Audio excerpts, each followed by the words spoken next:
I'm Josh with Waupaca Community Media. We got Aaron Jensen from the Save Waupaca and Ron Sari from the Waupaca School District. And hello, guys. Hey, Josh. First thing we're going to talk about today are some employment opportunities at the city. There's some that are out right now. There's some that are coming up in the near future, and there's going to be a couple more in the more distant future. So what can we talk about right now, Aaron, with that? Yeah, we have a few posted right now. One is our senior center coordinator position, and those questions can be directed to Andrew Whitman, our director of Parks and Recreation, who oversees that department. It's also posted on our city website, like all of our positions, which I'll get to in a little bit. We also have actually a little different one, an airport manager position. Our airport manager has been done by a company called Plane Guys Aviation for quite some time. I got notice from them a little while ago that they're going to be getting out of that contract in April 30th.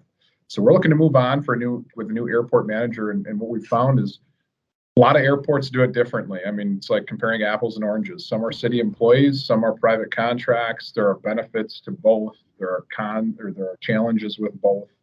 And what we're going to do, because of the employment market and how tough it is to find people, we want to cast as broad a net as possible. So we're actually going to do something a little unique and post it in two different structures, and interview the candidates in those two structures. So we have an airport board meeting tonight. I'm going to be going through the RFP with them, request for proposals for the private side of things. And we hope to have that out very, very soon. Again, looking at that April timeline-ish. And then the last position, Josh, is yours. So I'm going to let you talk about it.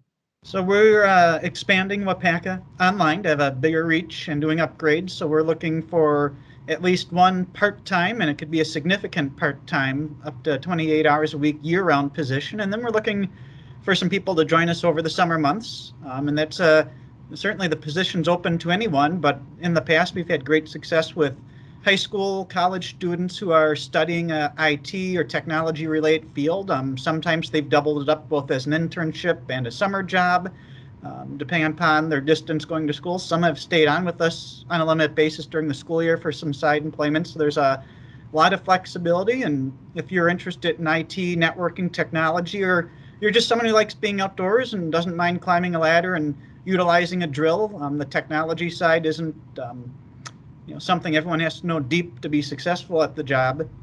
But if you're looking to get in kind of on the ground floor of a neat project and the chance to learn a lot and have a lot of variety, it's an interesting position. It's not the same thing day in and day out. And you're not too bad to work for. Depends. No. And I know we don't have specifics, but I know there are some more positions possibly coming up down the road with the city, and we just want people maybe check back on occasion.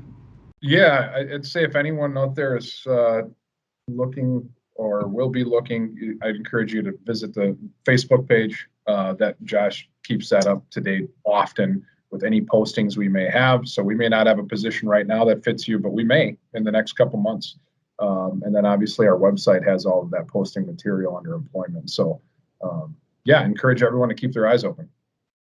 So we're going to shift gears over to Ron, and we're going to talk COVID with the Omicron variant out there. We know that's rapidly spreading, very transmissible. And it seems like the school district has recently hit their peak number of cases, and you're starting to go downhill. So tell us a little bit about the stats you're seeing. Yeah, that's what we're thinking. We think we're on the downward surge, Josh. On Friday, the 14th of January, we peaked out with 63 positives in our cohort. So that cohort is of staff and students at 2,415 individuals. That's less than 3% of our population there. And since that high on the 14th of 63, it's been steadily declining. Yesterday we had 24, and the day before that, on Monday, we had 19 this week. So it's nice to see those numbers continue to decline. And as far as the county goes, the last 11 straight days in that 7-day average, it's declined each day. It's still high numbers, but the good thing is that we're seeing those declines. Which is very good news. And as we've seen from people who talk in the community, people who come to public input at the school board meetings, I'm sure communications you have as administration, there are a lot of varying opinions on, not just with the school, but in general, what people should be doing to stay safe with COVID, what precautions you should take or shouldn't take, what's working, what's not working, all that sort of stuff.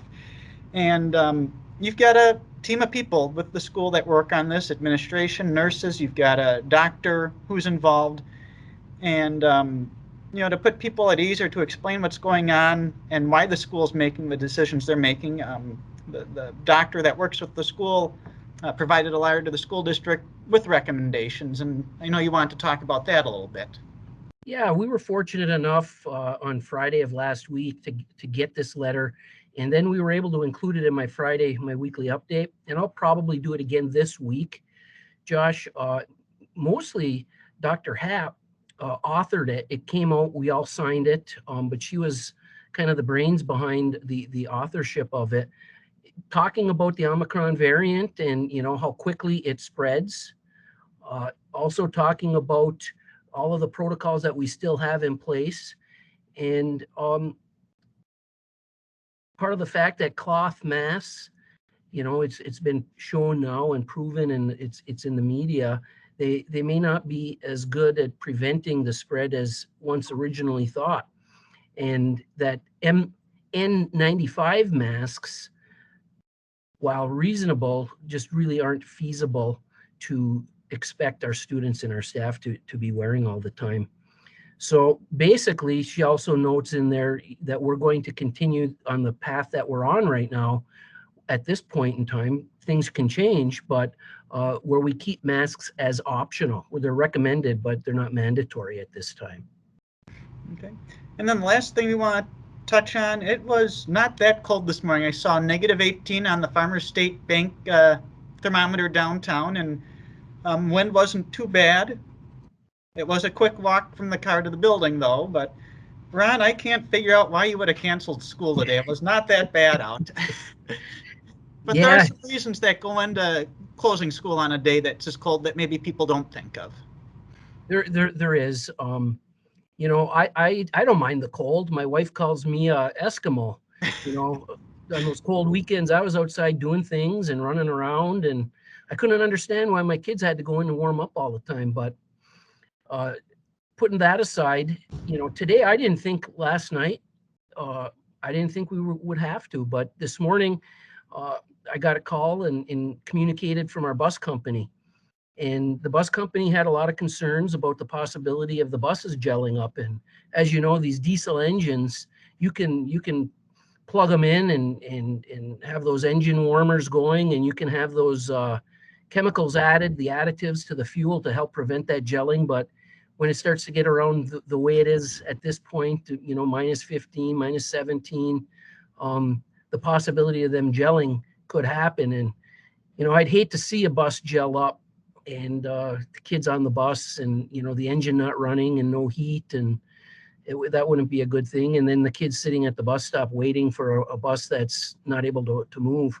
It would take a decent amount of time for another bus to get radioed and come and pick them up and that type of thing. So based on the input and the concern shared from our bus company, we decided then that today we'll just, shift gears into remote learning. So our students are investing some time today doing some remote learning. And the nice part about the remote learning days, you're not making that up at the end of the year, so. That's true, correct. Well, Ron, Aaron, appreciate the time to get the community up to date with what's going on, and hopefully things warm up a little bit. Thanks, Hope Josh. so. Thanks.